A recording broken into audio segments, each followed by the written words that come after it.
கர்த்தருடைய பரிசுநாமத்துக்கு ஸ்தோத்திரம். நம்ம கிறிஸ்துவ மக்கள்கிட்ட ரொம்ப தவறான புரிந்து கொள்ளப்பட்ட ஒரு வசனம் என்னன்னா, அது லூக்கால இருக்கு. லூக்கா 9:23 அந்த வசனத்த வாசிக்கிறேன்.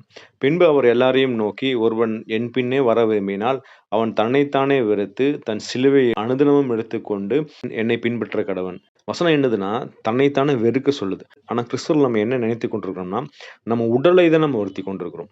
அதாவது என்னன்னா, கடவுள் எனக்கு ஒரு ஆசீர்வாதம் கொடுக்கணும்னா, நான் என்ன பண்றேன்? என் உடல வருத்துறேன்.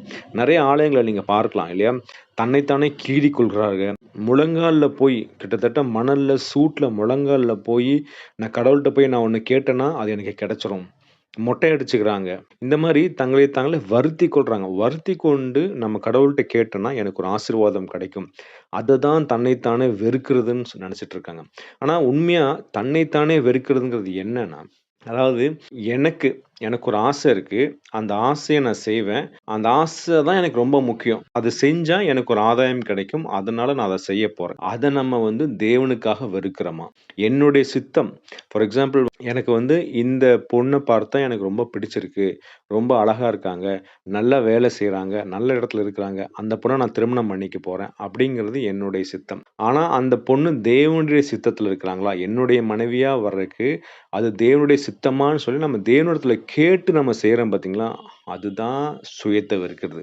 என்னுடைய ஆசைகள் இல்ல. என்னுடைய ஆசையினால நான் ஒரு பொருள அடைந்து கொள்ள போறேன். அது என்னுடைய சுயம்.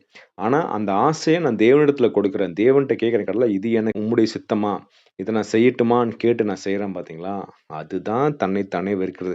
அதுவும் ஒரு நாள் காரியம் இல்லைங்க. அனுதினமும் 24/7 ஒவ்வொரு செகண்டும் நம்ம செய்ற காரியம் சாப்பிடுறதுனாலும் சரி, தூங்குறனாலும் சரி, ஒரு ரூ. 100 நம்ம செலவு பண்ணாலும் சரி, அத யார்ட்ட கேட்டு பண்ணணும்? தேவனிடத்துல கேட்டு பண்ணணும். அதுதான் நம்ம தன்னைத்தானே வெறுக்கிறது. ஆனா மக்கள் என்ன நெனச்சுட்டு இருக்காங்க, ஒரு ஆசீர்வாதம் கிடைக்கணும்னா, உடல வருத்திக் கொண்டோம்னா, கடவுள் நமக்கு ஆசீர்வாதம் குடுத்துருவார்ன்னு சொல்ட்டு. அது ஒரு கடவுளாங்க. அதாவது நம்ம உடல வருத்தி கேட்டா தான் கடவுள் ஆசீர்வாதம் கொடுக்கிறாருங்கிறது கடவுளே கிடையாது. நம்ம ஒரு தகப்பனா இருக்கோம், ஒரு தாயா இருக்கிறோம். நம்ம பிள்ளை ஒரு எக்ஸாம்பிளுக்கு ஒரு பொருள் கேட்கிறான்னு வச்சுக்கங்களேன். ஒரு டாய் கேட்கிறா, இல்லன்னா ஒரு விளையாடுறதுக்கு ஒரு பொருள் கேட்கிறான்னா, "நீ போய் முட்டி போடு. ஒரு நாள் ஃபுல்லா முட்டி போடு. அப்போ உனக்கு அது வாங்கி தரேன்." அப்படின்னு நம்ம சொல்லுவோமாங்க?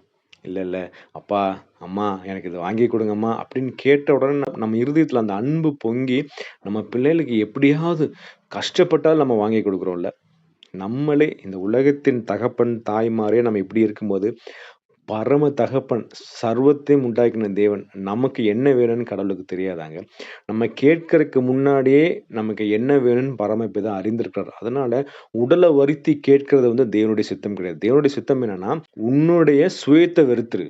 அததான் கடவுள் சொல்றார்.